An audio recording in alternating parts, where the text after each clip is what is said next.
Hey my dear viewers, कैसे हो आप लोग। आज हम लोग अपने geography class 6 chapter 5 the major domains of earth का पार्ट 2 कवर करेंगे इस वीडियो में। तो जो है हमने इसका पार्ट 1 ऑलरेडी कवर कर रखा है। अब हम लोग जो है आगे का पार्ट पढ़ेंगे। इससे पहले हमने जो है लिथोस्फीयर, एटमॉस्फेयर, हाइड्रोस्फीयर और बायोस्फीयर के बारे में पढ़ा था। अब हम आगे स्टार्ट करते हैं। 33 hydrosphere.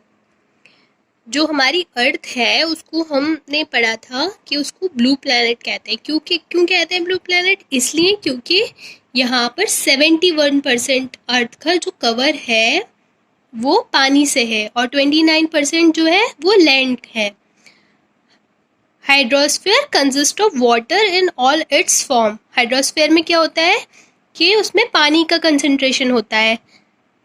Running water in ocean, rivers और lakes, ice in glaciers, underground water वो जो ज़मीन के नीचे पानी होता है और जो वेपर फॉर्म में एटमॉस्फेयर में पानी होता है, इन सब को मिलाकर क्या बनता है? हाइड्रोस्फीयर।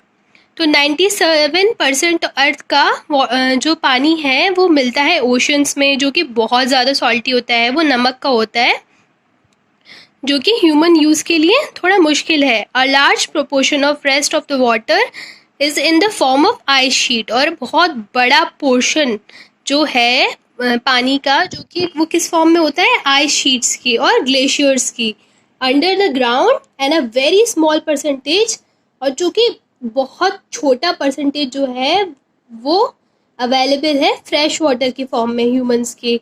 इसलिए पानी को बचाना बहुत ज़रूरी है, हमें पानी वेस्ट नहीं करना चाहिए। और इसी वजह से ब्लू प्लैनेट होने के बावजूद भी हम लोगों को शॉर्टेज ऑफ पानी की कमी होती है, इसलिए पानी को भी सेव करना चाहिए। फिर ये आप लोगों का एक दे रखा है फिगर 5.3। इसमें जो है कंपैरेटिव साइज ऑफ कॉन्टिनेंट्स दे रखा है। इसमें north America, Europe, Asia, south America, Africa, Australia and Antarctica. इसमें ना आपको काउंट करना है स्क्वायर्स को, और इसमें आपको देखना है कि जो है कौन सा लार्जेस्ट है और कौन सा जो है यूरोप, कौन सा है यूरोप ज़्यादा लार्जर है या फिर ऑस्ट्रेलिया। ये आप लोग का वर्क है। Now we will learn about oceans. Oceans जो है, जो कि बहुत बड़ा पार्ट होता है हाइड्रोस्फीयर का, और ये सब मिले हुए होते हैं, इंटरकनेक्टेड होते हैं। और जो ओशन वाटर होता है वो हमेशा मूविंग फॉर्म में होता है, वो हिलता हुआ होता है। और जो चीफ मूवमेंट, जो मेन मूवमेंट्स होते हैं ओशन के, उनको क्या क्या कहते हैं? Waves, tides and ocean currents. और जो कि 4 मेजर ओशन है, कौन कौन सी हैं वो? Pacific Ocean, Atlantic Ocean and Indian Ocean और आर्टिक ओशन, जो कि in order of their sizes. और ये फिगर 5.1 पर दिया हुआ है।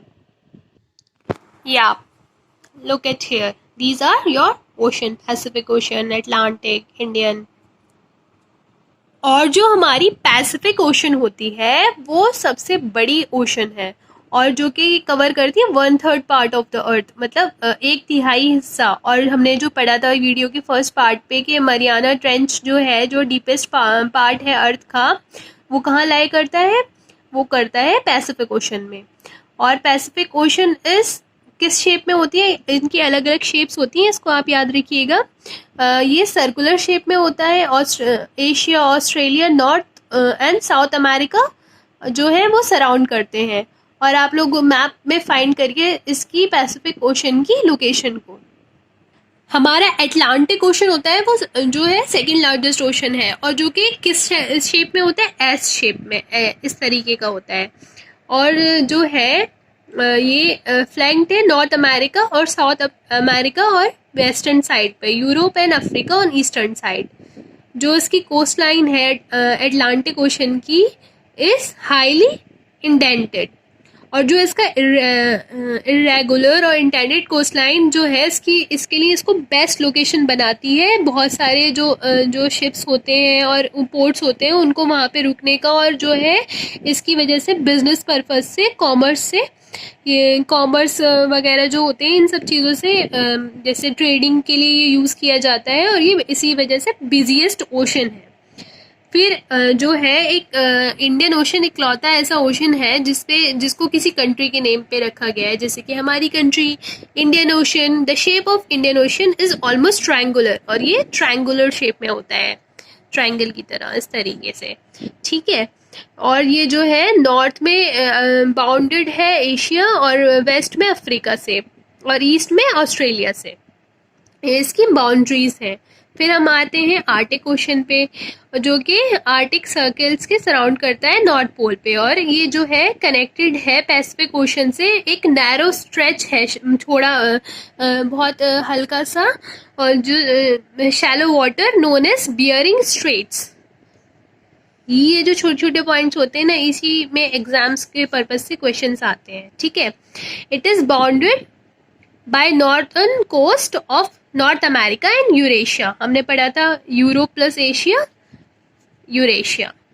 अब हम पढ़ेंगे एटमॉस्फेयर के बारे में। जो है हमारी अर्थ है वो एक लेयर ऑफ, मतलब बहुत सारी लेयर्स से गैस की उससे घिरी हुई है, और जो थिन ब्लैंकेट है जो इस एक लेयर का, वो बहुत इम्पॉर्टेंट एस्पेक्ट है हमारी प्लानट का, और जो है इसकी वजह से हम सांस ले पाते हैं, और इसे बहुत हम लोगों को बहुत सारी हार्मफुल सन रेज से भी हमें ये प्रोटेक्ट करता है। जो एटमॉस्फेयर है वो जो एक्सटेंडेड है कहाँ तक की हाइट पे, 1600 किलोमीटर की, और जो एटमॉस्फेयर है हमारी वो 5 लेयर्स में डिवाइडेड है। अब पता है सीटेट 2019 में जुलाई में यहाँ से 2-3 क्वेश्चंस बने थे। तो ये जो है ये सब इम्पोर्टेंट एस्पेक्ट हैं बहुत सारे एग्जाम्स के लिए, आप लोग इसको डीप स्टडी करिएगा। ये जो लेयर्स हैं वो स्टार्ट हो रही हैं अर्थ के सरफेस से, तो इसको कहते हैं ट्रोपोस्फेयर। फिर कौन सी आती है, स्ट्रेटोस्फेयर, फिर मेसोस्फेयर, फिर आती है थर्मोस्फेयर, और फिर exosphere. Last one is exosphere. जो एटमॉस्फेयर है वो कंपोज किस चीज़ से बनी हुई है, मिलकर बनी हुई है, नाइट्रोजन, ऑक्सीजन, जो कि 99% है, और क्लीन एयर का। नाइट्रोजन जो है वो 78% उसका कंसंट्रेशन है, और ऑक्सीजन का 21% है, और जो अदर गैसेस हैं वो सिर्फ 1% की वॉल्यूम में है। और जितनी भी जो है गैसेस जितने भी हैं, बस ये नाइट्रोजन सबसे ज़्यादा है 78%, और ऑक्सीजन 21, और बाकी सारी गैसेस जो हैं 1% में है। तो जो ये होता है, इस तरीके के क्वेश्चंस होते हैं वो आपके एग्ज़ाम्स में यूजुअली पूछ लिए जाते हैं। जैसे 2019 जुलाई के सीटेट के एग्ज़ाम में ये आया था क्वेश्चन, कंसंट्रेशन पूछा गया था इसमें। तो ये जो मेन पॉइंट्स हैं ये आपको माइंड में रखने होंगे।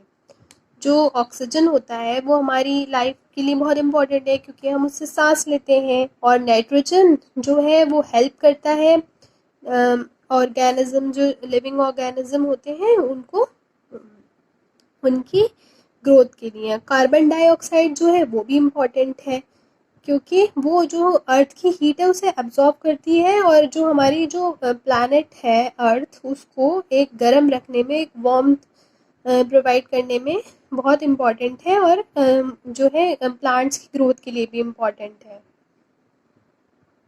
एटमॉस्फेयर की जो डेंसिटी होती है वो उसकी हाइट के अकॉर्डिंग जो है वो बदलती रहती है, उसकी वैरी करती है हाइट के अकॉर्डिंग। तो डेंसिटी होती है वो जो है सबसे ज़्यादा मैक्सिमम लेवल जो होता है वो सी लेवल पे होता है, और जो जैसे जैसे हम ऊपर की तरफ जाते हैं वो कम हो जाती है। जैसे कि हम लोगों ने पढ़ा था कि माउंटेन्स पे कुछ लोग गए थे हमारे एवरेस्ट पे, और तो ये क्या होता है उसमें, जैसे जैसे लोग ऊपर की तरफ जाते हैं उन्हें ऑक्सीजन सिलेंडर्स की ज़रूरत पड़ती है, क्योंकि जो है वहाँ पे उन लोग को सांस लेने में प्रॉब्लम्स होती है, और जो टेम्परेचर है वो भी कम हो जाता है जैसे कि ऊपर की तरफ जाया जाता है। और ये जगह जगह से वेरी करता है कि कोई कोई जगह ऐसी होती है जहाँ पे हाई प्रेशर एक्सपीरियंस करते हैं, और सब जगह कहीं पर जो है लो प्रेशर को एक्सपीरियंस किया जाता है। जो कि हमारी हवा होती है वो मूव करती है हाई प्रेशर से लो की तरफ, और जो मूविंग एयर होती है उसको हम क्या कहते हैं, उसको हम कहते हैं विंड। अब हम पढ़ेंगे बायोस्फीयर के बारे में। बायोस्फीयर की एक ये आपकी बहुत प्यारी सी एक पिक्चर पूरी दे रखी है, इसमें सब लेयर्स को दिखाया है, सारी लेयर्स को इसमें दिखाया है आपकी पिक्चर में। जो बायोस्फीयर है वो एक पतला सा जोन है जो कि कांटेक्ट होता है हमारा ज़मीन का, पानी का और हवा का, और ये एक जोन है जहाँ पे लाइफ एग्जिस्ट करती है। और इसी वजह से हमारा जो प्लैनेट अर्थ है वो एक स्पेशल प्लैनेट है, क्योंकि यहाँ पे ज़िंदगी बसती है और यहाँ पे बहुत सारे स्पीशीज़ हैं इस तरीके के, छोटे से एक माइक्रो ऑर्गेनिज्म से लेके बैक्टीरिया जो कि हम अपनी आंखों से देख भी नहीं सकते, माइक्रोस्कोप की मदद से देख पाएंगे, उससे लेके एक बड़े मैमल तक, और ह्यूमन बीइंग्स जो हैं वो एक दूसरे से, ये जो हमारा बायोस्फीयर का पैटर्न है वो कुछ इस तरीके से कि हर चीज़ एक दूसरे से जो है इंटरलिंक्ड है, सब मिला जुड़ा हुआ है। जो कि ऑर्गेनिज्म है बायोस्फीयर के, वो डिवाइडेड हैं किस में, प्लांट किंगडम में और एनिमल किंगडम में। और जो ये तीनों डोमेन है अर्थ की वो एक दूसरे से इंटरेक्ट करती हैं, और अगर एक पे फ़र्क पड़ता है तो दूसरी का उस पर असर नज़र आता है। जैसे कि अगर हम बहुत ज़्यादा ट्रीज़ वगैरह को काटने लगेंगे अपनी वांट्स के लिए, हम घर वगैरह बनाने के लिए, और हम एग्रीकल्चर ख़त्म करने लगेंगे तो हमारी जो है स्लोप्स पर से हटने लगेगी। इसी तरीके से क्या होता है कि जैसे कि कुदरत की जो कैलेमिटीज़ आती हैं, जैसे कि अर्थक्वेक है, और भी जैसे कि सुनामी वगैरह आया था तो उसमें पूरा पानी में डूब गया था, और बहुत सारे अंडमान और निकोबार आइलैंड के भी पानी के अंदर सबमर्ज है। अब क्या है कि जैसे डिस्चार्ज मटेरियल होता है, वेस्ट मटेरियल होता है, वो सब गंदी चीज़ें और ये सब कूड़ा वगैरह जो डाल देते हैं लेक्स में और रिवर्स में, इसकी वजह से जो हमारा पानी होता है वो फ्रेश वाटर नहीं रह जाता है, फिर वो ह्यूमन यूज़ मतलब हम लोग उसको पी नहीं पाएंगे। और ये और भी बहुत सारी लाइफ फॉर्म्स और भी जितनी बहुत सारी जो एक्वेटिक लाइफ है उसको भी फ़र्क पड़ता है उस पर भी। और जो इंडस्ट्रीज़ का एमिशन होता है, इंडस्ट्रीज़ में से जो निकलता है, थर्मल पावर प्लांट्स होते हैं, व्हीकल्स, और जो ये सब चीज़ें क्या होती हैं कि पोल्यूशन करती हैं, एयर को पोल्यूट करती हैं। और कार्बन डाइऑक्साइड जो है इम्पॉर्टेंट है, लेकिन इसका परसेंटेज हमने पढ़ा था कितना था, 1% के अंडर था, और अगर ये ज़्यादा इंक्रीज़ हो जाएगा इसकी वजह से ग्लोबल टेम्परेचर इंक्रीज़ होगा, और उसकी वजह से क्या हम लोग फेस करेंगे, फेस हम लोग करते हैं जिसको टर्म क्या किया गया है, ग्लोबल वार्मिंग का। तो हर चीज़ की एक लिमिट होनी ज़रूरी है, जिसकी वजह से इन सब चीज़ों का एक बैलेंस बना रहे। इसके बाद आपका चैप्टर कंप्लीट होता है। एक्सरसाइजेज जो हैं आपकी मैंने फर्स्ट पार्ट में भी अटैच किया था और इसमें भी मैं कर दूँगी। चैप्टर को कम्प्लीटली समझने के लिए वीडियो की दोनों पार्ट को प्लीज़ ज़रूर देखें। Please like, share and subscribe my channel. Thanks for watching.